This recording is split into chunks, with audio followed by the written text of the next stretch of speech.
Today we are going to see about multiple fission in detail. Let us see the definition first. What is multiple fission? The parent body is divided into many smaller daughter cells simultaneously. I'll repeat it. The parent body is divided into many smaller daughter cells simultaneously is multiple fission. The steps involved in multiple fission are: first, the nucleus divides repeatedly. Then, cytoplasm gets divided. Nucleus divides repeatedly. During this stage, cytoplasm remains as it is. Later on, the cytoplasm starts dividing into as many parts as that of nuclei. Cytoplasm encircles each and every nucleus. This is very common in Verticilla.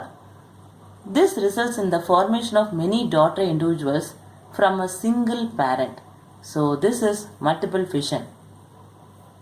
Now today we are going to come across various terms. First term is encystment. I am going to explain what is encystment now. Encystment is very commonly seen in amoeba. During unfavorable condition, amoeba withdraws its pseudopodia and secretes three-layered wall around it. This phenomena is known as encystment. The next term is sporulation. When conditions become favorable, amoeba divides by multiple fission and produces minute amoebae called pseudopodiospore. Pseudopodiospore or amoebulae. This phenomena is known as sporulation. The cyst wall, so formed, I told you, three-layered wall, it absorbs water and breaks, liberating the young amoebulae. Now let us see these pictures and get the terms clearly understood. See, these are the three walls. During unfavorable condition, amoeba withdraws its pseudopodia, I said, and secrete three-layered wall around it. This is known as encystment. These are the three-layered wall. And later what happens when conditions become favorable?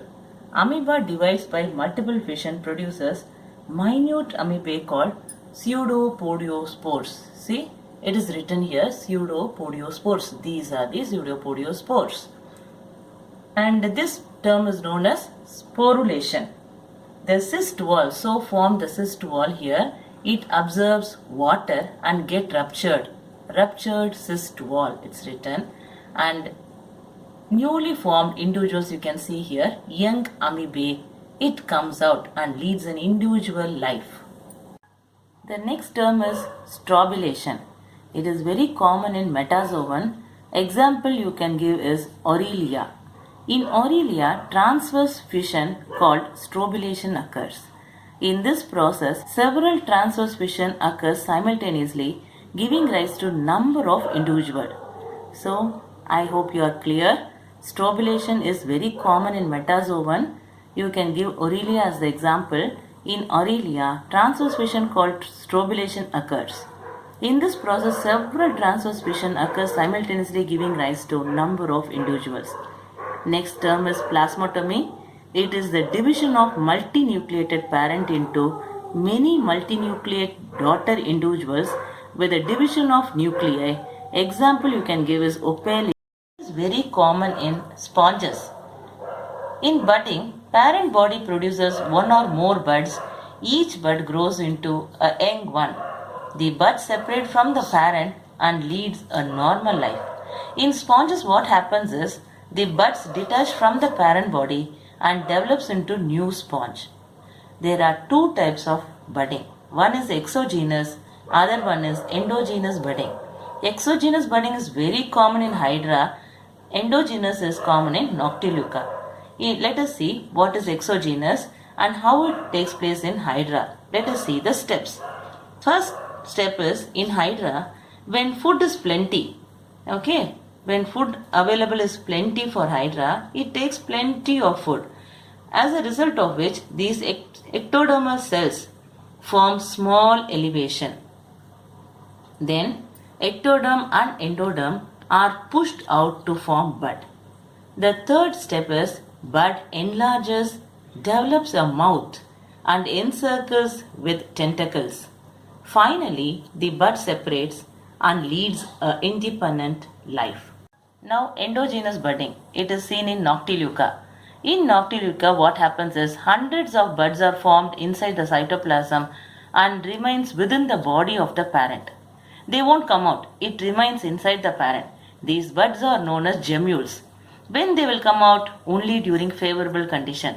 These gemmules begin to hatch out and leads an individual life. That's all. This is the endogenous budding, very common in Noctiluca. Now you can see these pictures and understand the terms clearly. Watch one by one. Now this is the budding in Leucosolenia, that is sponges. What happens is, see, bud is being formed here and then growth is being taking place here, and see, daughter individuals is formed and getting separated and leads the individual life. Then here we will see the budding in Hydra. Watch these pictures, how it takes place in Hydra. In Hydra, when food is plenty, ectoderm cells, ectoderm cells form small elevations. You can see it here. These are the elevations here, and both ectoderm and endoderm are pushed out. Bud enlarges, develops, mouth is being developed, and it is being encircled by these tentacles. And finally, the bud separates and leads independent life. This is Noctiluca. In Noctiluca, hundreds of buds are formed inside the cytoplasm. You can see inside the cytoplasm, you can see, and remain within the body of the parent itself. Here they are called as gemmules. It's written gemmule in sponges. During favorable condition, these gemmules begin to hatch. The next term is fragmentation. What is fragmentation? The parent body breaks into pieces, that is fragments. Each fragments develop into a new individual. I think you are able to follow. See, the definition is the parent body breaks into pieces, that is fragments. Each fragments develop into a new individual. Example is sea anemone and tapeworm. In sea anemone, what happens is lobes are constricted. Sea anemone has so many lobes. Each lobes, suddenly they get constricted from the pedal disc. Each lobe grows into a new sea anemone. Whereas in tapeworm, which is zoological name is Taenia solium, the gravid proglottids are at the oldest posterior end of strobila. The proglottids are regularly cut off and new embryos are formed. This is fragmentation. The examples given are sea anemone and tapeworm. And by saying the tapeworm, you can understand the definition very clearly. What happens? This is Taenia solium. This is the oldest posterior region. These are the proglottids. What is regeneration? Regrowth in the injured region. Types of regeneration are morpholaxis and epimorphosis. What is morpholaxis? Whole body grows from small fragment. Example, Hydra and Planaria. Next one is epimorphosis, replacement of the lost body part. In epimorphosis, you have two types, reparative, restorative. In reparative, only damaged tissue can be regenerated. Example, human beings. Restorative, damaged parts can be regenerated. Example, tail of wall lizard and starfish. I hope you all like this video. Please subscribe, comment, and don't forget to share. Thank you.